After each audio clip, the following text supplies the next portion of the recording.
vamos a iniciar con esta lección, en el cual, pues, el pretexto de la lección es eh, resolver un ejercicio de una red de aire comprimido.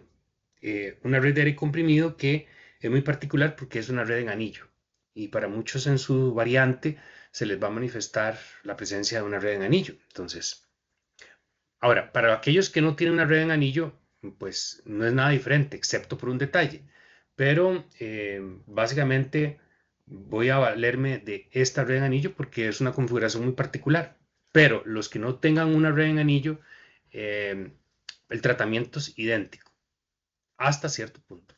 Entonces, en este caso vamos a tener una red en anillo y entonces para nosotros proyectar una red en anillo, el flujo de pensamiento es el siguiente. Eh, Desde el punto donde viene la tubería principal y se deriva hacia el anillo, entonces vamos a empezar a sumar flujos por la izquierda y por la derecha del nudo de donde termina la tubería principal. Es decir, obsérvese dónde está la tubería principal acá. Bueno, la tubería principal es esta tubería que eventualmente del otro lado de la pared, si lo pueden ver, aquí está la sombra del cuarto de compresores. Entonces la tubería principal es esta que viene por acá hasta este nudo o nodo. Y a partir de ese nodo vamos a analizar por la izquierda y por la derecha. Y vamos a hacer inicialmente una sumatoria de los flujos que coincidan en el bloque horario por la izquierda y por la derecha. Y ahí donde vamos sumando flujos por la izquierda y por la derecha hasta que más o menos los flujos se parezcan, sumando por la izquierda y por la derecha, ahí vamos a hacer un corte. Digamos que el corte virtual ocurre aquí, ¿de acuerdo? Vamos a hacer un corte, pero es un corte virtual. Cortamos aquí, muchachos, ahí con una tijera imaginaria. Cortamos aquí, muchachos, y a continuación el anillo se abre. ¿De acuerdo? Se va a abrir y ahora lo que tenemos no es un anillo, lo que tenemos virtualmente es una tubería serie paralelo, la cual va a tener un flujo máximo probable hacia la izquierda y un flujo máximo probable hacia la derecha. Entonces imagínense que taponeamos la tubería y a continuación vamos a determinar el caudal máximo por la izquierda y por la derecha y a continuación el caudal de diseño. Vamos y seleccionamos diámetros de tubería y supongamos que por el lado izquierdo nos quedó de 2 pulgadas, de 50 milímetros. Y supongamos que por el lado derecho nos queda una tubería de 2,5 pulgadas. En la vida real no va a quedar así, cortada y abierta la tubería, con una red abierta, sino que la vamos a unir. Escuchen lo que dijo. Por un lado me dio de 2 pulgadas, 50 milímetros. Y por el otro lado me dio de 2,5 pulgadas, 65 milímetros. Entonces, ¿qué les dice el sentido común? El anillo, ¿de qué diámetro debería tener? 50 por un lado me dio y 65 por el otro. Pero al final tenemos que unirla como un anillo. ¿Con qué diámetro vamos a proyectar o instalar finalmente el anillo? ¿Con 2 pulgadas o 2,5 pulgadas? ¿Qué creen? 2,5. Eso es. Gana la más grande. Ese es, esa es el flujo de pensamiento. Lo que pasa es que en algunas de las redes de distribución de sus variantes, no todas son anillo. Entonces, básicamente, no tienen que hacer esta retórica de sumar flujos por la izquierda y sumar flujos por la derecha hasta el momento en que se parezcan para cortar la teoría. Eso no lo tienen que hacer porque ya su red es una red serie paralelo. Pero aquellos que tengan anillo, haremos este tratamiento que acabo de resolver de una forma eh, a través de retórica, ¿de acuerdo? Simplemente le estoy diciendo, como contando una historia, cómo se resuelve, pero vamos a hacerlo con números. Entonces, va a ser la red que tenemos, nada más que no es en aluminio, como se veía en esta imagen.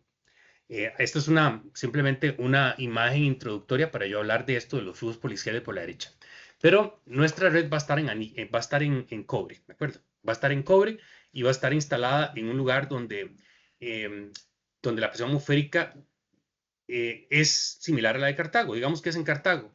Y entonces, recuerden que si consideramos y despreciamos el efecto de la temperatura y la humedad relativa y solo por presión atmosférica para determinar el factor multiplicativo, sabíamos que para Cartago, dado la presión atmosférica en Cartago, leíamos en una tabulación cuál era el factor multiplicativo y correspondía a 1,35. Entonces, a continuación también voy a hacer una serie de supuestos. O sea, la serie de supuestos es que ya sé que está en Cartago, sé que solo voy a considerar preliminarmente la presión atmosférica para determinar el factor multiplicativo. Estoy asumiendo que es una tubería de cobre. voy a asumir que cada uno de esos 5 equipos o usuarios que están en esas salidas van a coincidir en el mismo bloque horario. También es otra consideración. Sin embargo, tienen que considerar en sus variantes que no necesariamente es así.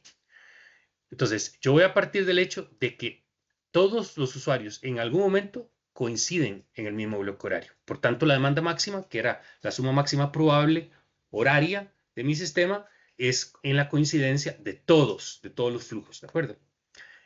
Porque es importante en la selección del compresor. En su variante, en la versión de sus variantes, no necesariamente es así. Y también, muchachos, vamos a decir que a este momento del desarrollo de este ejercicio ya conozco la presión máxima o la presión al pare. ¿De acuerdo? Es decir, ya sé o sabía de forma anticipada cuál es la calidad del aire comprimido que requiero para este sistema. En este momento esa información no será prevista o no se las voy a proporcionar porque ya sabemos cuál es el tipo calidad. Al saber el tipo calidad, sé cuál es la máxima caída de presión que normalmente habíamos dicho que yo iba a resolver y utilizar de entre un 2 a un 5%, yo voy a utilizar un 3%. Pero recuerden que eso está a libertad o a priori, o esa libertad poética cada uno de ustedes, pero entre un 2 y un 5%, eso ya lo conozco. Significa que si sé la calidad del aire comprimido, sé el tipo de secador que eventualmente en ese sistema habría o que no habría secador. Y además sé los tipos y cantidades y eficiencias de los filtros que se requieren en esa red para lograr esa calidad en particular. Pero repito, para este ejercicio eso ya se conoce de previo y por tanto ya se calculó la presión al pare. Y la presión al pare será 100 psi. Voy a asumir eso, ¿de acuerdo? Para resolver este ejercicio. O sea, no voy a irme resolviendo desde el inicio, sino que voy a partir desde este punto en particular, dados estos supuestos que les acabo de mencionar. ¿Está claro hasta ahora todo lo que he dicho hasta el momento? Sí. Muy bien. Bueno, entonces resulta ser, muchachos, de que lo que vamos a tener son cinco tipos de usuarios o 5 salidas con ese tipo de usuarios. Tenemos amoladores, limadoras, arenadoras, pulverizadoras y taladros. Ahora obsérvese en el punto B. Ahí en el punto B, vean que puse ahí una figura humana, ¿verdad? Entonces vamos a asumir que a partir de ese observador, entonces la red tiene a partir de B un lado por la izquierda y un lado por la derecha, ¿de acuerdo? Porque cuando estoy hablando de que voy a hacer sumas por la izquierda y por la derecha, entiéndese que es por la izquierda de ese observador, ¿de acuerdo? A partir de la perspectiva de ese observador, lo que es la izquierda y lo que es la derecha. ¿Vamos bien? Sí. A partir de ese observador, entonces, eventualmente va a haber una flechita a partir de B hacia arriba y inclinada, que es hacia la izquierda, y hacia abajo y hacia la derecha sería la derecha del observador. ¿Okay? Bueno, también quiero que consideremos, o yo voy a considerar que las futuras ampliaciones se van a colocar en un punto en particular. Es decir, podrían guindarse, si quisieran, muchachos, las futuras ampliaciones en la tubería principal o entre B y el amolador. Entre B y el amolador, ahí es donde se va a, eventualmente va a llegar una gran máquina que va a absorber y a consumir pronto la futura ampliación. O sea, que va a venir un solo maquinón que va a consumir 1,4 Nm cúbico por minuto. Es ahí donde va a ir la futura ampliación. Es decir, que en ningún otro lugar vamos a considerar la futura ampliación porque ya Headquarters, Casa Matriz, Producción me dijo, no, la vamos a ubicar ahí porque es un punto estratégico en cuanto al flujo de materia prima y de producto. Entonces tiene que estar ahí. Ah, bueno. Entonces no tengo que sobredimensionar ninguna otra parte de la red a la futura ampliación porque la futura ampliación solo estará ahí donde está ubicada, ahí donde se dice futura máquina. ¿Quedó claro esta información? ¿Veo para arriba? Eso, muy bien. Bueno, entonces, entonces a continuación, vean las dimensiones. Las dimensiones, todas las dimensiones son conocidas. El largo de la red en anillo mide 50 metros, mientras que el ancho vamos a decir, muchachos, que mide 20 metros. El ancho de la red mide 20. Yo sé que ahí dice 10, muchachos, pero 10 entiéndase que es de B hacia la línea superior. Y entre B y la línea inferior del anillo también hay otros 10 metros. Entonces, es un rectángulo que mide 50 por 20, ¿verdad? 50 de largo y 20 de ancho. ¿Okay? Muy bien. Entonces, a continuación, tengo la descripción de los equipos que se van a colocar. Vean que me dice que hay amoladora, limadora, arenadora, taladro, neumático y pulverizadora.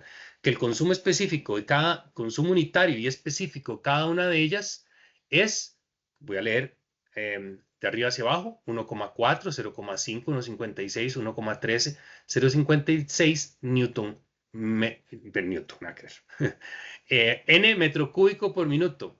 Y me dice que estas son las cantidades de equipos que hay en cada salida. Respectivamente son 5, 4, 2, 2 y 5. Por tanto, el consumo total de cada uno de esas bajantes tiene que ser, pues, el consumo unitario por la cantidad de equipos me da el consumo total que requiere esa salida, que serían 7. 7, 2, 3,12, 2,26 y 2,28 respectivamente. Y lo que hice simplemente fue multiplicar esta celda por esta celda y me da esta. Y copio a continuación hacia abajo la ecuación. ¿Vamos bien hasta ahora? Sí. ¿Veo por arriba? Muy bien. Luego hay otra columna que dice factor de carga. Entiéndase o léase por favor que factor de carga es el factor de utilización. Es decir, que el factor de utilización de esos equipos son respectivamente 30%, 50%, 50%, 50% y 40%. Recuerden que esa información me la da el proveedor o me la da la literatura para ese tipo de herramienta. Y el uso del factor de utilización es única y exclusivamente para seleccionar el compresor y nunca más. No para diámetros, por ejemplo, no para proyectar los diámetros, solo para lo que viene a continuación, que es seleccionar la capacidad de compresor o el compresor a seleccionar. Por tanto, entonces, si ustedes multiplican 7 por 0,3, me da 2,1. Y a continuación arrastro la ecuación hacia abajo en Excel y ya tengo toda esta columna lista. Es decir, que la demanda de aire es esa demanda que el compresor debe prever propiamente desde él para alimentar al consumo probable del bajante llamado moladora. ¿Okay? Entonces, 2,1 es la capacidad que hay que reservar del compresor para que el compresor alimente en términos probables a esa salida donde van a estar esas amoladoras. ¿Quedó claro ese concepto? Sí. Muy bien. Pues ahora, como ya dije hace un ratito, muchachos, que vamos a considerar que todas las salidas en algún bloque horario coinciden, eso no necesariamente aplica para su variante, pero yo estoy suponiendo esto hoy para este ejercicio. Entonces hago una sumatoria, muchachos, y entonces llego a esta fila donde tengo 6,91. 6,91 n metro cúbico por minuto es lo que llamamos la demanda máxima. Luego, recuerden que lo que vamos a hacer es inflar eso en fugas y ampliaciones. En fugas y ampliaciones. Entonces, resulta ser que le saco el 5% a 6,91 y este valor representa la fuga, ¿de acuerdo? Ahí dice pérdidas, pero no son pérdidas, el concepto se llama fugas, ahí lo escribí mal, no son pérdidas, son fugas. Fugas y pérdida son conceptos diferentes. Fugas es que estamos hablando de flujo másico que se está escapando por un huequito, mientras que pérdidas estamos hablando de pérdida de energía, bueno, pérdidas de presión. Entonces ahí disculpen, pero entiéndase aquí como fugas, un 5%, y el 5% lo que implica, como les había advertido, es que es una red de cobre. Luego, la futura ampliación, como no me dicen cuánto es la futura ampliación, recuerden que lo más que me admite la literatura, como Enrique Carnicer Rollo, es un 20%. Entonces, el 20% de 6,91 es 1,38. Y dije, esa futura ampliación, ese 1,38 será efectiva pronto. Pronto, entiéndase, menos de un año. Y yo sé dónde va a estar instalada lo que va a consumir 1,38. Ese 1,38, muchachos, es lo que está ahí arriba donde dice futura máquina, 1,4. Yo sé dónde esa futura ampliación o esa máquina que pronto va a venir, cuánto va a consumir. Y entonces vean, por eso puse 1,4. 1,38 redondeado, 1,4, para hacerlo sencillo. Entonces, ese 1,38 sé dónde va a ir. Va a ir entre la moladora, ¿cómo es? Entre la moladora y el punto B. Ya ahí Headquarters me lo definió, disculpen. Luego, eso significa que si sumo todo, muchachos, esto es lo que llamamos es lo que llamamos el caudal de diseño. 8,6375 n metro cúbico por minuto es el caudal de diseño. A continuación, pues eso significa, muchachos, que yo podría, ahí tomé una decisión, muchachos. Ahí lo que hice fue redondear esto a 10, ¿de acuerdo? Pero el tratamiento no necesariamente es así, ¿verdad? Estoy diciendo que probablemente yo simplemente dije 10, pero eso es una decisión muy particular. Ustedes y yo ya sabemos qué tratamiento hacer. O sea, a partir de ese 8,6375 lo que hacemos es convertirlo a SCFM y eso significa, muchachos, que vean que mi caudal de diseño, o sea, esta celda que está aquí, muchachos, convertida a SCFM es esta. Es 353,8 SCFM. Repito, esta celda en n metro cúbico por minuto convertida a SCFM es 353,8 SCFM. Y como el sitio va a estar en Cartago, entonces vean, muchachos, vean lo que hago a continuación es multiplicar por el factor multiplicativo. Agarren 353,8, por favor. Ayúdenme. 353,8 y multiplíquenlo por 1,35, que es el factor multiplicativo. Y al multiplicar por 1,35 tengo 477,6 ACFM. O sea, ya eso es el caudal de diseño en ACFMs. Es el caudal de diseño en ACFMs. Si agarran ese 473,6 y lo dividen entre 4,6, me dan los HPs. Y de ahí sale los HP estimados. 103,8 HPs.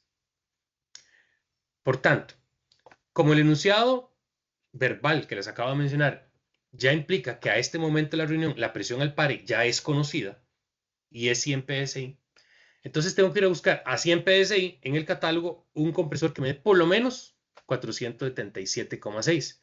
Y al ver en ese extracto de catálogo de Kaiser, porque quiero seleccionar Kaiser, me resuelve esto el compresor CS121 que me da 478 ACFMs y a 100 PSI. Y a 100 PSI y con 100 caballos. Ven qué interesante, porque los HP estimados fueron de 103,8 HPs. Eso es lo estimado.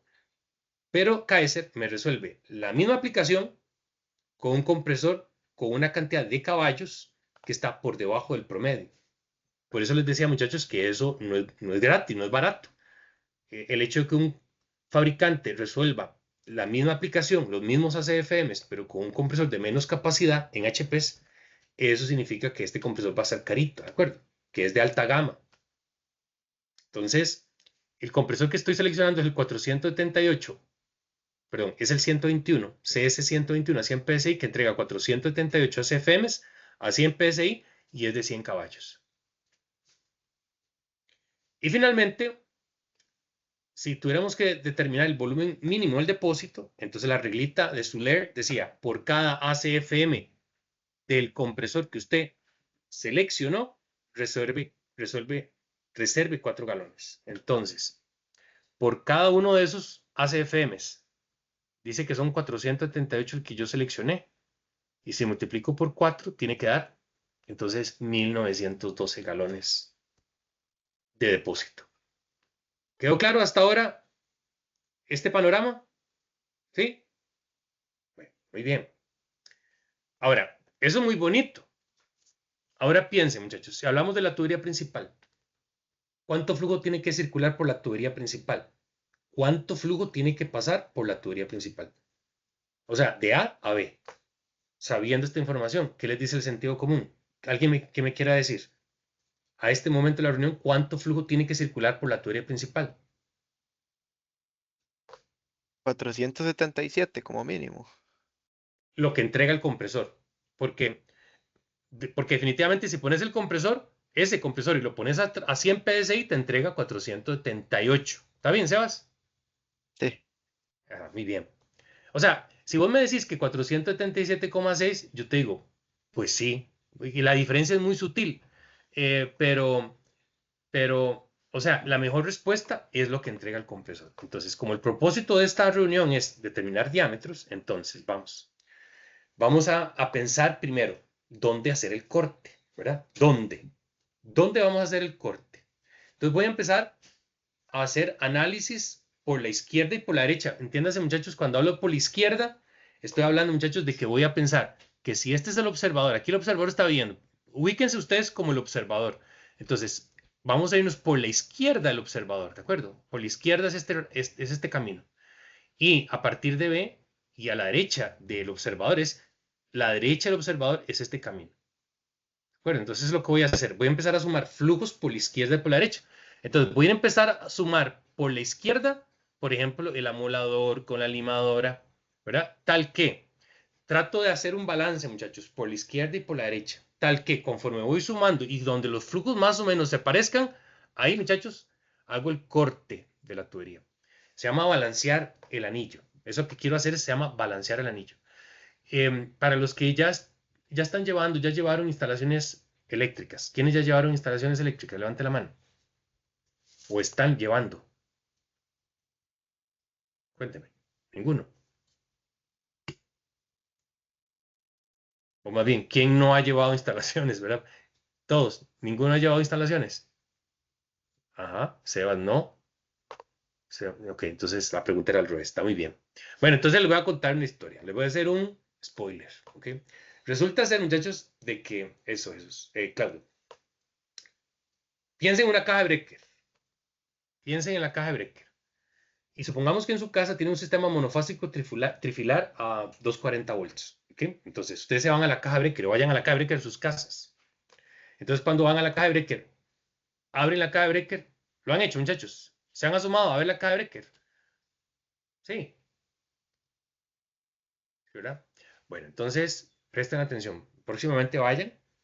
Entonces, por ejemplo, van a tener dos fases. ¿Por qué? Porque el sistema 240 tiene una fase de entre una línea viva y el neutro. Es una fase. Y entre la otra línea viva y el neutro tienen otra fase. Entonces tienen 120 volts en cada fase. Pero si se conectan entre las dos líneas vivas, tienen 240. Y ahí conectan la secadora de ropa, por ejemplo. O una ducha 240. ¿Qué les dice el sentido común, muchachos? En su casa hay dos fases. Y van a tener circuitos a 120 en una fase y circuitos a 120 en otra fase.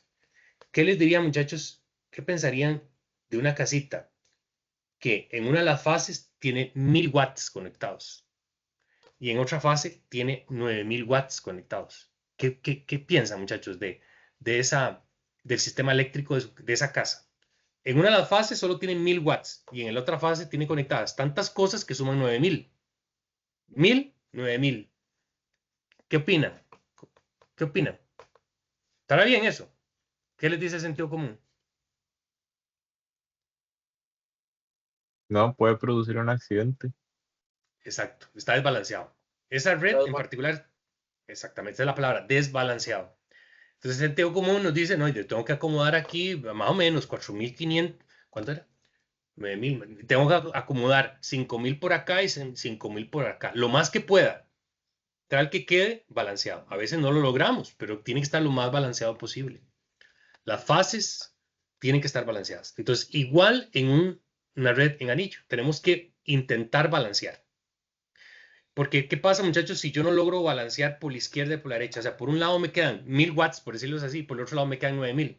Yo tengo que ir a hablar con producción, tengo que hablar con headquarters y decirle, vean, yo necesito balancear esta red, necesito que me ayuden para ver si podemos pasar la limadora hacia el lado derecho y la pulverizadora al lado izquierdo. ¿Se puede? Ahí es donde tengo que practicar la comunicación. Porque tal vez con solo ese cambio, muchachos, ya queda balanceada la red de aire comprimido. Entonces, es muy importante que se lleven esta idea de que hay que balancear la red. Hay que balancearla por la izquierda y por la derecha, como balancear una caja de disyuntores termomagnéticos, llamado caja de Breaker. ¿Okay? Bueno, Entonces voy a hacer sumatorias a partir de B por la izquierda y por la derecha. Y ahí donde más o menos se iguale, más o menos, ahí hago un corte. Literalmente, muchachos, hago un corte así con una tijera especial imaginaria, corto y abro la línea, ¿de acuerdo? Y ahora tengo un sistema serie paralelo. ¿Okay? Entonces, voy a hacer flujos por la izquierda, tal que más o menos, muchachos, el flujo, más o menos, ¿de acuerdo? Que el flujo por la izquierda, las sumatorias, sean lo más similares posible. Vamos a ver qué fue lo que hice. Entonces, por la izquierda, muchachos, empiezo a sumar el amolador, perdón, la futura ampliación, la sumo, porque ahí es donde yo sé que va a ir. Esta futura ampliación más esto, más esto. Eso fue lo que sumé. Entonces, vean ustedes, empecé a sumar la futura ampliación, el amolador y la lijadora. Y me da 10,4. Bueno, vamos a ver cómo me da eso. Y voy a comparar ahora con los flujos por la derecha del observador. Es decir, voy a empezar a sumar taladros con los pulverizadores y con el arenador. Tal que a la hora de sumar me da 8,78. Y eso fue el arreglo que logré más similar por la izquierda y por la derecha. Por tanto, eso significa, muchachos, que en algún punto, eso significa, muchachos, que por ahí, en C, vean ahí donde está, cerquita de C, hay una línea discontinua de color verde. Ahí, muchachos, es donde yo voy a hacer el corte de la tubería, el corte virtual, con la tijera imaginaria. Y abro la línea, ¿de acuerdo? Entonces me va a quedar una, a partir de B, me va a quedar una línea por la izquierda y una línea por la derecha. Y voy a terminar estos diámetros. Voy a terminar estos diámetros y el que sea más grande es el que finalmente con el que voy a colocar el anillo. ¿Quedó claro? ¿Cómo va a ir la estrategia? Sí. Ok. Sí, Sebas. Profe, no se hace puramente en C porque justamente son diferentes, entonces lo corro un poquito más para allá para equilibrar. Esa es la idea, digamos. Esa es, Ok, exactamente, sí. Exactamente. Así como lo hice, más o menos, sutilmente por ahí lo corté. ¿Ok? Muy bien. pero no se sabe cuánto lo corrimos, digamos. Ah, no, no se sabe. Ok, Sí, exactamente. Muy bien. Bueno, entonces dice, el propósito es encontrar un punto donde los flujos por la izquierda y por la derecha sean lo más similares posible. En ese punto, hacemos un corte virtual, abrir la tubería y analizar el diámetro más grande a obtener en el análisis por la izquierda y por la derecha. Vean que la marquita con asterisco es la futura ampliación. Este flujo se incorporará aquí porque se sabe que en ese sitio se instalará la futura ampliación, para este caso en particular. Ojo ese toque de la futura ampliación, muchachos, porque le voy a dar un tratamiento especial cuando esté hablando del caudal de diseño de esa ramal, ¿de acuerdo? Entonces, este es lo que estábamos hablando, dónde voy a hacer el corte, y entonces empezamos a analizar, por ejemplo, cuál es el diámetro de la tubería B. Tiene que ser el flujo que entrega el compresor. Entonces, para el tramo B es la tubería principal, tiene características de tubería principal, y el flujo es el que entrega el compresor, que dijimos que era 478 ACFM a 100 PSI. Pero recuerden que para seleccionar diámetros no trabajamos en ACFM. Trabajamos en N, en condición N o condición estándar. Por eso, vean que agarro el caudal que entrega el compresor, lo divido entre el factor multiplicativo y ahora son 354,1 SCFM a 100 PSI. Pero como la ecuación de Carnicer-Rollo para el diámetro, para tubería de cobre, para hierro galvanizado y para acero inoxidable, me solicita que el caudal de diseño esté en N litros por minuto, entonces ese caudal de diseño me da esos 10.036,8 N litros por minuto. Como la teoría es principal, la ecuación de Carnicer-Rollo, que está más abajito, muchachos, de diámetro, me solicita la velocidad para un tramo principal. Habíamos visto que Carnicer me dice que para tuberías principales la velocidad es de 8 metros por segundo. Y esa ecuación de Carnicer me pide ingresar, muchachos, la presión absoluta del sistema. Pero eso es un toque. ¿Cuál es la presión absoluta del sistema? Pensemos, vamos para atrás, vean. Dice que la presión al pare es 100 PSI, manométrica, manométrica. ¿Qué les dice el sentido común, muchachos? Sabiendo que habíamos determinado que la presión mínima, el delta P mínimo entre el arranque y pare era de un bar o 15 PSI. Entonces significa, muchachos, que necesariamente la presión al arranque, sino que tiene que ser 85 psi. ¿Están de acuerdo conmigo? Vean ahí, la presión al pare, 100. Entonces significa que la presión al arranque debe ser 15 psi hacia abajo, o sea, 85. ¿Estamos bien? Sí. Tengan eso en cuenta. O sea, no se dice de forma tácita, pero ahí está implícito. Hay que leer más allá de lo que ven mis ojos, ¿de acuerdo? Ok, entonces 85 psi, escuchen, 85 psi son como 6 bares. Yes. ¿Sí? 6 bares. Entonces significa, muchachos, que la presión, ahí dice presión del tanque, muchachos, ahí me equivoqué. Qué madre. La presión de arranque, lo que dice ahí, es 6 bares. Porque puse tanque. La presión, donde dice presión tanque, muchachos, le hace presión de arranque, es 6. O sea, la presión de pare son 7 bares. Por tanto, un bar más abajo es la presión de arranque, 6. Más la presión atmosférica, 0,86, y eso da una presión P, presión absoluta del sistema, de 6,86. Porque recuerde que en esas ecuaciones de Carnicer, la P, esa presión absoluta, es la presión absoluta de arranque, o la presión absoluta mínima. Siempre vamos a poner la presión, la presión mínima. Entonces, al sustituir, vean que estoy sustituyendo todos los valores, eso me da 62,4, 62,3. Y recuerden que para seleccionar diámetros aquí en aire comprimido, la reglita de Carnicer-Rollo es que vamos a seleccionar el diámetro inmediatamente más cercano en valor absoluto a ese valor calculado. El inmediatamente más cercano. Entonces, si vemos en la tabla, ojo, dije, necesito 62,3 milímetros internos. Entonces, si vamos a cobre tipo L, el más cercano es el de 62,61. El más cercano en valor absoluto. Puede ser hacia arriba o hacia abajo, pero el que más cercano. Entonces necesito una tubería de cobre tipo L de 62 milímetros nominales. ¿Quedó claro? Hasta ahora. Muy bien. Ahora vamos a resolver por la izquierda y por la derecha, ¿de acuerdo? Los diámetros de B a C, pero por la izquierda del observador y por la derecha del observador. Por eso voy a utilizar una expresión que dice diámetro BC y de izquierda o diámetro BC de derecha. Recuerden, el que sea más grande gana. Y con ese diámetro proyectamos el anillo.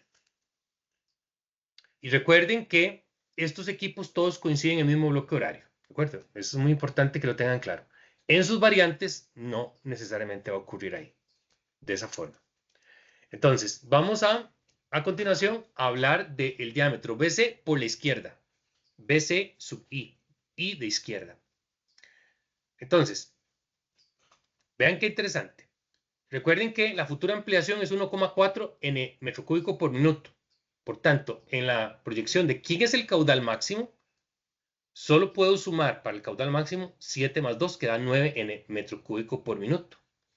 Y a eso es lo que le voy a inflar en un 5% por el factor de fugas. Y agrego a la par lo que es la futura ampliación. O sea, no lo puedo meter, muchachos, dentro del paréntesis, porque yo ya sé que 1,4 es la ampliación. ¿Quedó claro este concepto? Sí. Por eso le doy un tratamiento ligeramente diferente a lo que hemos trabajado, porque yo ya sé que la futura ampliación es 1,4, entonces no lo puedo meter dentro de este paréntesis, ¿de acuerdo? Por eso es que sé que esto es el caudal de BC por la izquierda máximo, que es 7 más 12 es 9, ese es este valor, y a eso tengo que inflarlo en 5% de fugas. Y a continuación le agrego la ampliación. Por tanto, el caudal BC por la izquierda de diseño es 10.850 n litros por minuto.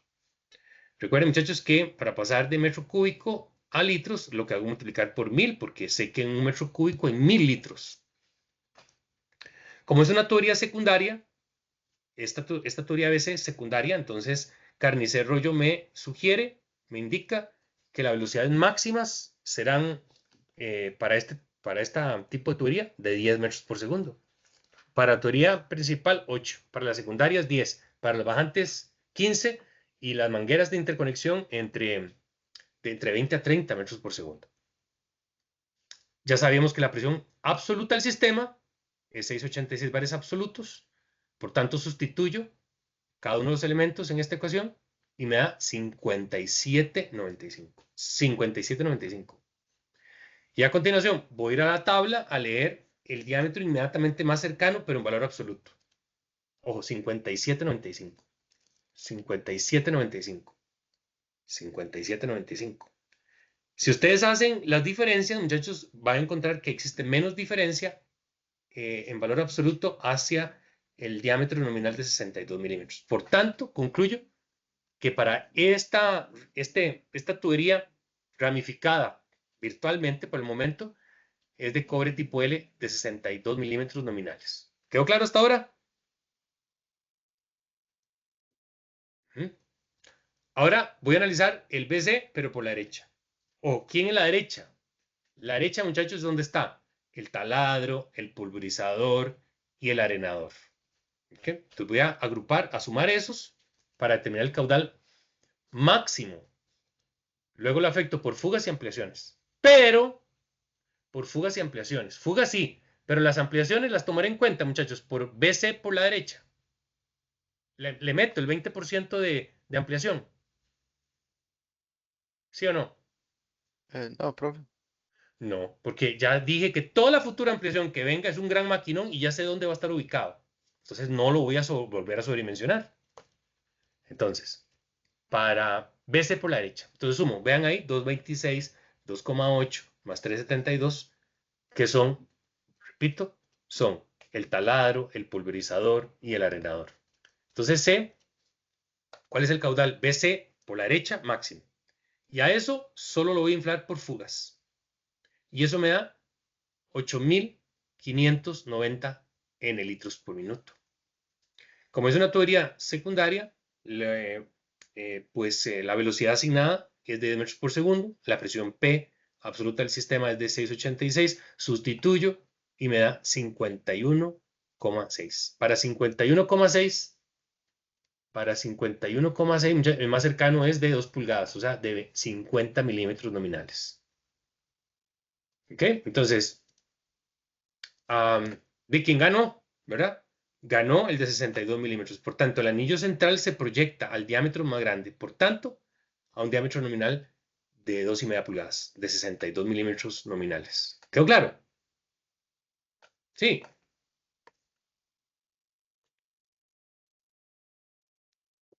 Bueno, ahora la siguiente pregunta es, bueno, está bien, pues ya pusimos ese anillo, pero ¿y las caídas de presiones? Recuerden que ustedes y yo hemos dicho que, por ejemplo, en caso de Alberto, siempre va a proyectar a 3% la caída de presión.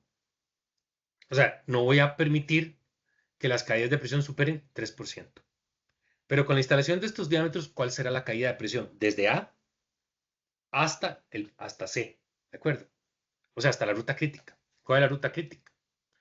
Es que, muchachos, si ya vieron, estamos poniendo de 62 milímetros y sé, muchachos, que el tramo más largo que está ocurriendo, ya sé que es de 62 milímetros y el tramo más largo ocurre para llegar a C, o sea, hasta el arenador, y son 70 metros.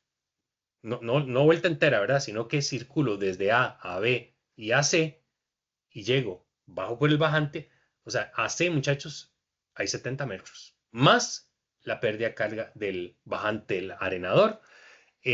Si todo eso, muchachos, es menos del 3%, estoy bien con esos diámetros. Pero ¿qué pasa si hago esa suma de pérdidas de carga y la pérdida de carga debido a la instalación de esos diámetros supera el 3%?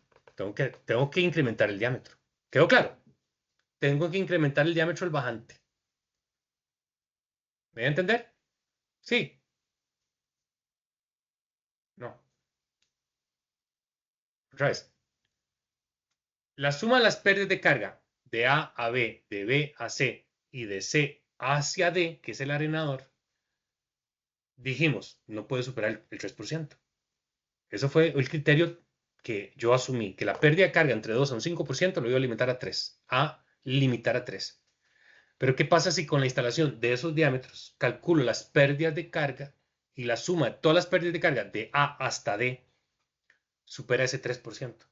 Significa que voy a tener que incrementar el diámetro. Voy a tener que incrementar el diámetro porque estoy por encima de lo que yo mismo me autoimpuse en mis consideraciones de diseño. ¿Quedó claro? ¿Quedó para arriba? Eso, muy bien. Entonces, voy a calcular pérdidas de carga y verificamos. Vamos a calcular pérdidas de carga. Entonces, vamos con el tramo principal. Presta atención.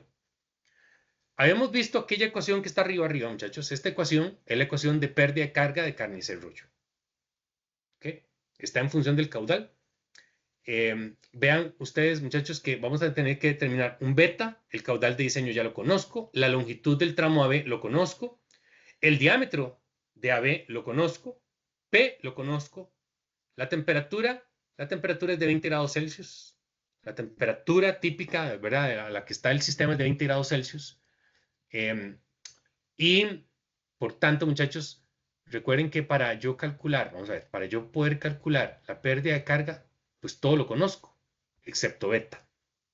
Beta, muchachos, es como decir, recuerden, es como el factor de fricción de Darcy-Weisbach entre dos, más o menos. Hay una similitud conceptual entre beta y el factor de fricción que conocimos en mecánica de fluidos. Y ese valor beta, según Carnicer-Rollo, se calcula de esa forma, de esta forma, pero con el flujo másico en kilogramos por hora. Por tanto, necesito calcular beta. Bueno, y para calcular beta necesito el flujo másico. ¿Qué es el flujo másico? Es la densidad del fluido por el caudal de diseño. Pero sabemos que densidad, muchachos, es presión entre R y T. Densidad por gases ideales es presión entre R y T, donde R es la constante particular del gas aire, que es de 287 Joule por cada kilogramo y por grado y cada grado Kelvin. Muy bien, entonces esto es densidad por el caudal de diseño, o sea, que el caudal que entrega el compresor, que ya lo conocíamos. Y esto, muchachos, tiene que darme en kilogramo por hora. Pero sé que la presión de mi sistema, ya hemos dicho que era 6,86 bar absoluto. Por tanto, esto, muchachos, 6,86 son 686.000 pascales, que es este valor que está aquí. Entre R, que es 287, y la temperatura, que es 293,15 Kelvin. Ya esto, muchachos, la combinación de unidades ya es kilogramo por metro cúbico. Y tengo que sustituir el caudal de diseño, que ya lo conocía, que eran 10.036,8 N litros por minuto cada minuto. Lo multiplico por 60 y entre 1000 y ya me queda en metro cúbico por hora. Por tanto, esto me da el flujo másico 4.910,2 kilogramos por hora. Si conozco el flujo másico, yo lo puedo sustituir en esta M de aquí. Entonces, M tiene que estar en kilogramos por hora. Aplico la ecuación y eso me da, muchachos, que beta es 0,8176 sin unidades, porque es adimensional. Por tanto, al sustituir todo, muchachos, en la ecuación de Carnicer-Rollo de pérdida de carga, vean, beta, el caudal de diseño al cuadrado en N litros por minuto, por este factor de 15,2, por la longitud de ese tramo que mide 10 metros, entre la temperatura, entre el diámetro que ya hemos seleccionado para ese tramo, el diámetro interno, no nominal, el interno es el que hay que sustituir, 62,61, y la presión absoluta en bares. Eso, muchachos, todo esto me va a dar en bares. Multiplico por 1000 de una vez, muchachos, y lo visualizo en milibares. Es que este valor es muy chiquitito. El que me va a dar aquí, muchachos, es muy chiquitito. Lo multiplico por 1000 y lo visualizo en milibares, no metrobares. Milibares. 6,47 milibares de caída de presión en el tramo B. ¿Hasta ahora quedó claro? Sí. Ok. Ahora vamos con el siguiente tramo, ¿verdad? Voy a determinar, muchachos, la pérdida de carga del tramo BC, pero no todo el ramal, no todo al anillo, muchachos. Estoy hablando por donde va a circular el flujo por uno de los ramales. ¿De acuerdo? Por uno de los ramales. Y cualquiera de los ramales, por la izquierda y por la derecha, ya sabemos que es del mismo diámetro, de 62,61, y cualesquiera por la izquierda y por la derecha, para llegar al arenador, necesito 70 metros de distancia. ¿Está claro? Sí. Por eso no puse ni por la izquierda ni por la derecha, porque da lo mismo. ¿Está claro? Yes. Ok. Muy bien. Resulta ser, muchachos, que vamos a aplicar el mismo concepto. Es exactamente el mismo concepto, nada más que lo que va a cambiar es el caudal de diseño. Lo que va a cambiar es el caudal de diseño y lo que va a cambiar es la longitud. Entonces, el caudal de diseño de ese tramo, muchachos, es el flujo más alto por cualquiera de los dos caminos. O sea, el flujo más alto. Y el flujo más alto ya lo hemos calculado. El flujo más alto por la izquierda y por la derecha ya lo hemos calculado. Este valor está de las notas más atrás. Vean, 10.850. Si voy para atrás, 10.850. Fue el flujo más grande por los cualesquiera los dos caminos. El más grande. Calculo el flujo másico. Calculo beta. Sustituyo para una longitud de 70 metros. Y vean que la cantidad de pérdida de carga en milibares es de 52,13. Me falta hacer un tratamiento más y es la pérdida de carga por el bajante. Voy a mostrar aquí el bajante, muchachos. El bajante que va de C a D. Pero ven qué interesante, muchachos, porque el arenador, ese bajante que lleva flujo al arenador, vean que el arenador tiene dos. En esa salida hay dos arenadoras, ¿de acuerdo? Dos. Entonces, una consume 956, dos consumen 312. Pero, como yo quiero diámetros, muchachos, aquí yo podría considerar,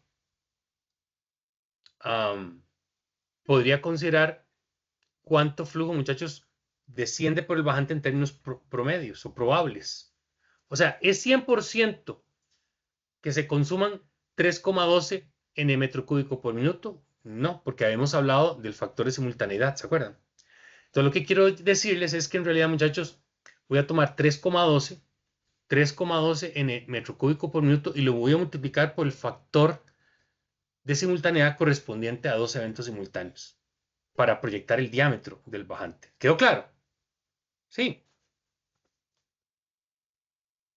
Yes. Okay. Vean, muchachos, recuerden, cuando estamos seleccionando diámetros, yo no puedo llevarme para trabajar con diámetros esta columna, porque esta columna, muchachos, ya fue afectada por el factor de utilización. ¿Y para qué usamos el factor de utilización? ¿Para qué? Para seleccionar el compresor. Y solamente para eso. Y nunca más. Entonces, yo no puedo llevarme estos datos. Yo sí puedo trabajar con diámetros estos. Y afectarlos, se aplica, por el factor de simultaneidad correspondiente a la cantidad de eventos simultáneos. Entonces, cuando estoy hablando, siempre que lo pase rápido, cuando voy al arenador, entonces yo sé que el arenador consume, vean, los dos arenadores consumen 3,12, ¿lo vieron? Multiplicado por el factor de simultaneidad. Y el factor de simultaneidad que voy a considerar es aquel para dos eventos simultáneos, porque hay dos arenadoras en esa salida que se van a conectar a ese bajante. Y es de 0,94. Por tanto, el caudal de diseño, perdón, el caudal del bajante D máximo es 2,933 n metro cúbico por minuto. O sea, multiplico por 1000 y me da en n litros por minuto. 2.932,8. ¿Quedó claro ese concepto? ¿Dedo para arriba?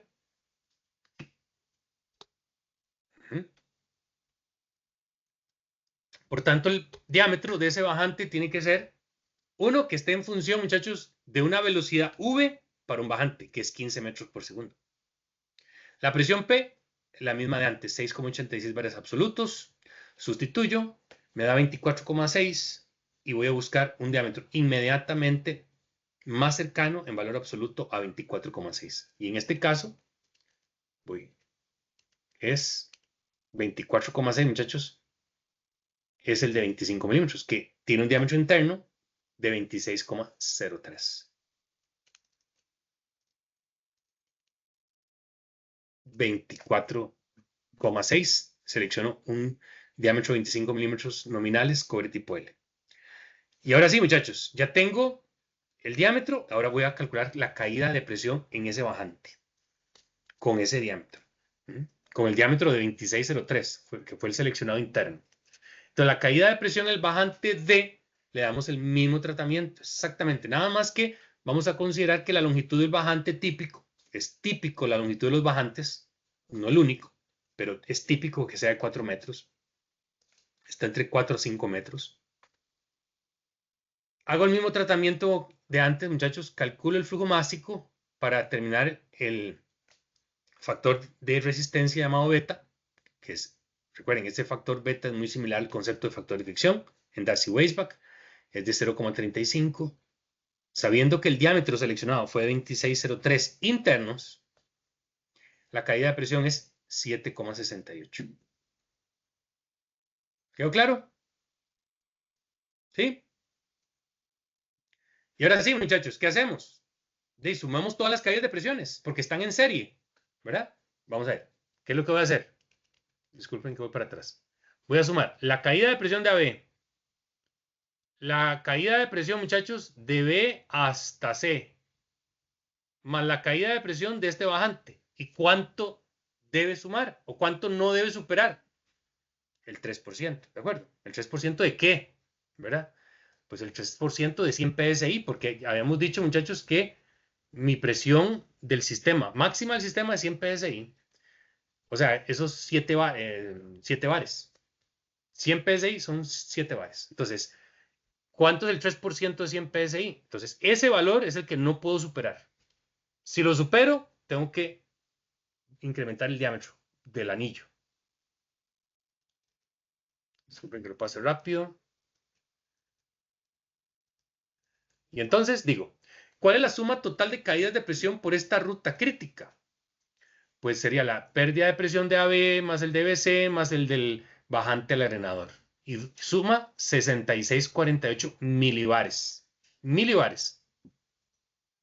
Si la máxima caída de presión permitida es 3%, vean, eso es lo que yo quiero, 3%, pero puede ser de que Sebas quiera un 2% y que Claudio quiera un 5%. Y que María Laura quiera un 4%. Eso está bien, pero yo me estoy imponiendo ese 3%.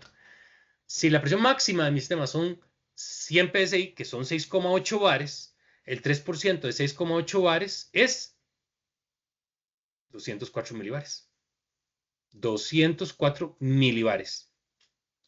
Así que vean que la suma de todas esas caídas de presión sumó 66,48, que es menor a 204 milibares. Por tanto, los diámetros seleccionados provocan una caída de presión menor que la máxima admisible. Por tanto, mantengo el anillo en 2,5 pulgadas y la tubería principal en 2,5 pulgadas. O sea, todo en 2,5 pulgadas. ¿Quedó claro?